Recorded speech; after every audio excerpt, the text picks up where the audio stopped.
It's happening. Welcome to 16-Bit Rivals, and this is a news story coming to you right now. As you can see on the screen, big Tears of the Kingdom news drops in a few days. Tears of the Kingdom news imminent. Massive Zelda Tears of the Kingdom and Final Fantasy 16 news. Tears of the Kingdom announcement this week. Everyone is reporting on Tears of the Kingdom. That is the rumour going around. So we are looking at possibly some news this week. Will it be in the form of a Nintendo Direct purely dedicated to Tears of the Kingdom? It's possible. Could it just be a random video drop or trailer? Possible. Could it be just the Zelda Tears of the Kingdom OLED Switch? It's possible. Do we know what's happening? Nope. But there's a buzz. And when there's a buzz, it's something to talk about. So as you can see, there's quite a few people reporting on it, so why not us? Everybody knows, well, I say everybody, anybody who's watched the show or watched us or watched me knows how big a Zelda fan I am, and usually you'll see some Zelda amiibos behind me. They have been moved, but they still exist in my life. And yeah, huge Zelda fan, and I am so excited to hear some more news. Do I need to hear some more news? Nope. Collector's edition is already pre-ordered, and I can't wait. And it's so close, May the 12th. And I just want to quickly let everyone know to expect some news this week, but don't be disappointed if it doesn't happen. What do I expect? I don't expect a Nintendo Direct, but a video or something along the lines of maybe if there's an OLED coming, that could be what we see. But I am a little surprised if it would just be the OLED announcement, because you'd imagine that might go in a Nintendo Direct quite nicely and fill a bit of time for a Zelda Direct. What will we see? Well, some of the stuff that was leaked before in the art book, I should imagine we'll see some of that stuff. And I'm excited to see it. Anything really. But I just want to quickly discuss that with Zelda Tears of the Kingdom, I expect some things that may sound negative, but really they don't have to be taken negatively. So I expect it to get a lower Metacritic score. Zelda Breath of the Wild was huge, and it kind of changed the landscape for Zelda and open world games, and was received so well. And I think it's on a 97 average on Metacritic. To even get close to that is going to take something very special. And for sequels, they generally either score around the same or lower. Because it was so high, I expect it to score lower.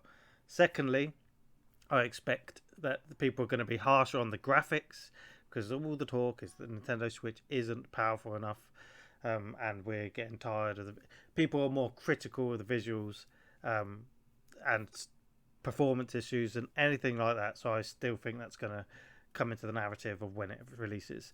Thirdly, it's $70, and it's more expensive in the UK. So again, it's going to invite harsh criticism. I think people will still love it. Well, I know people still love it, and I know I will love it. But I think that's going to again come into the interplay with the score. It's largely going to be based in the same world. We know that for a fact. We've seen trailers where it's taking place in the same world, so they're using the same assets, they're using the same world, so there might be a lack of wonder in there, a lack of exploration, and the same feeling that we got with Breath of the Wild when you ran out from the opening shrine and saw the world and just had an amazing time in it. I think to replicate that, it's going to be very difficult. So although these things sound negative, they're reusing assets. It's a more expensive game. It's got a lot to live up to. I don't think it's going to set the world on fire as much, and I think sequels tend to score lower or around the same. I can tell you that I believe this may be, for me personally, one of my favourite games of all time. It has that potential to be one of my favourite games of all time. Of course, Breath of the Wild at the moment is my favourite game of all time, so of course this has the potential to be that. But I love when they take a concept and expand on it. Majora's Mask took Ocarina of Time and did something weird and wonderful, and I love that game.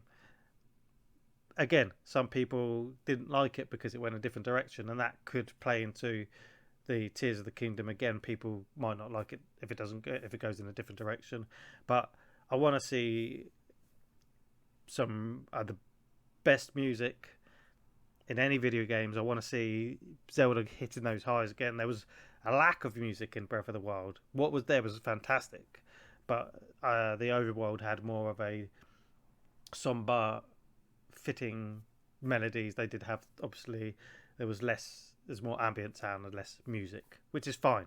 But I hope there are areas in this game which absolutely kill it on the music level. That's what I want to see. Big, massive dungeons.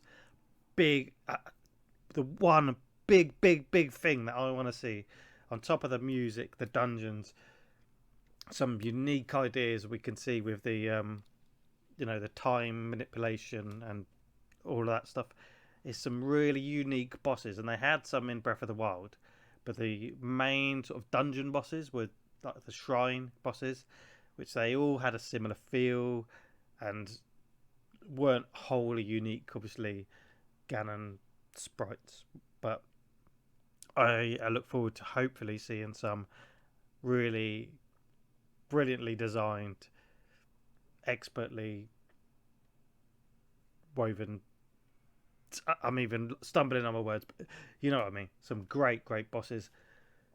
I have to say, the excitement level's through the roof. If I was rating it out of 16-bit, oh, it's smashed the scale. We are expecting news to drop this week, so keep an eye for that, and keep an eye for news from us. This is 16-bit Rivals, Tears of the Kingdom. It's coming to you this week. Please stay tuned. Please like, subscribe, and comment down below what you expect to see this week. If anything, maybe you don't expect to see anything. And yeah, please follow us, and let's see what happens. Thank you very much for watching.